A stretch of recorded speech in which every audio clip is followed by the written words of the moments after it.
This is another problem of rigid bodies in equilibrium. In this problem, two identical rollers, each of weight 445 Newton, are supported by an inclined plane and a vertical wall as shown in figure. Assuming smooth surfaces, find the reactions induced at the points of support 1, 2 and 3. At these 3 points of support 1, 2 and 3, we have to determine reactions. So first you have to draw free body diagram of these two cylinders together. First draw these two cylinders, apply load vertical downward direction which is given as 445 Newton. Now you have removed this support at 1, so you have to show one reaction. Now this surface is making an angle of 30 degree from horizontal, so normal to this surface will make same angle 30 degree from vertical. Using similar concept, draw reaction R2 which will also make same angle 30 degree from vertical. After that there is another support, vertical support. So if you remove that vertical support, you have to show one reaction perpendicular to the vertical support, and this will be horizontal force R3.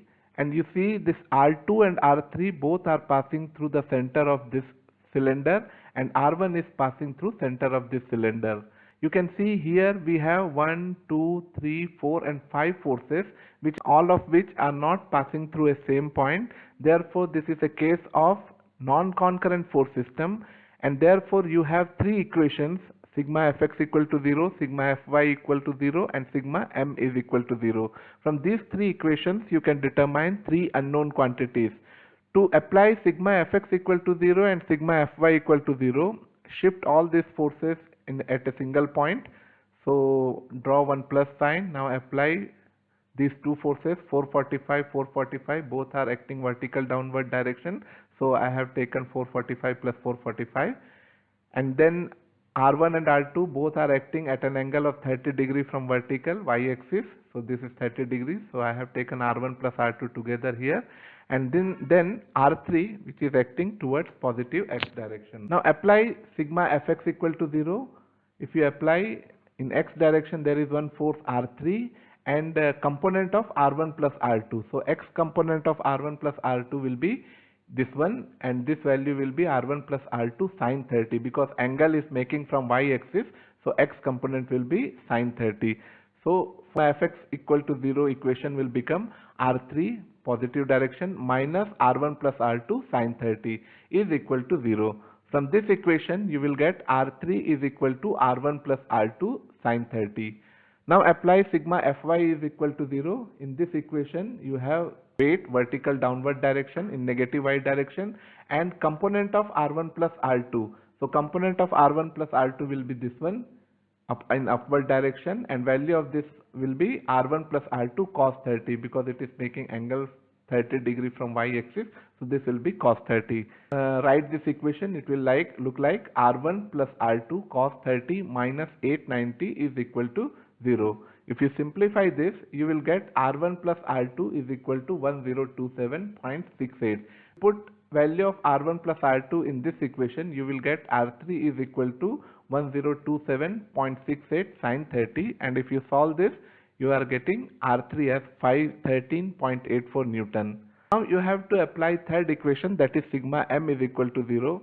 You will take moment with respect to point O, because from point O three forces are passing, R3, 445 and R2. Since all these three forces are passing through this point, so moments of these three forces will become 0. We need to calculate moments of 445 and R1 only. Now to get distances of this 445 Newton force and this R1 force with respect to point O, you require some information. Now here you can see that length of line joining center points of these two cylinders is equal to 2r. This is r of this cylinder and this is r of second cylinder. So total distance will be 2r, and you can see that these 2 points are equidistant, which is equal to r from the surface from this surface, distance of this point is this one, which is equal to r. Similarly, for this point, distance from surface is also equal to r, radius of this circle. Now these two radius are same, and therefore these two distances are same. And if these two distances are same, that means this line and this surface both are parallel. If these two are parallel, that means this line is also making same angle 30 degree from horizontal. So I am marking this angle as 30 degree. Now drop one perpendicular from this point in this line, you will get one right angle triangle, and in this right angle triangle, this side is 2r, so this side will become 2r cos 30 adjacent side, and opposite side will become 2r sin 30. So adjacent side will become 2r sin 30. To get perpendicular distance of r1 with respect to O, you have to extend this force and draw perpendicular. If you extend this force and draw perpendicular, you will get this length. Therefore, perpendicular distance of r1 from this point O is OQ, which is equal to 2r. And to get perpendicular distance of this 445 Newton force, you have to extend this force and draw perpendicular from O. So this distance is the perpendicular distance of 445 Newton force from point O, and this distance is nothing but 2r cos 30. So now you got distances of 445 Newton and r1 both from point O, and therefore you can write this equation as this force will provide clockwise moment about point O, so this is positive 445 2r cos 30, and this is providing anti-clockwise moment with respect to point O, and therefore it is minus r1 into distance is 2r.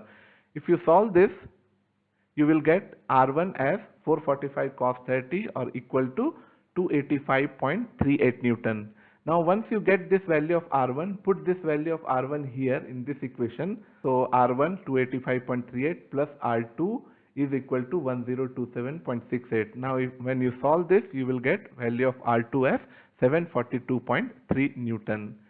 In this way, you can determine reactions at 3 contact points. These type of problems you require to draw free body diagram, and how to draw free body diagram is explained in my another video.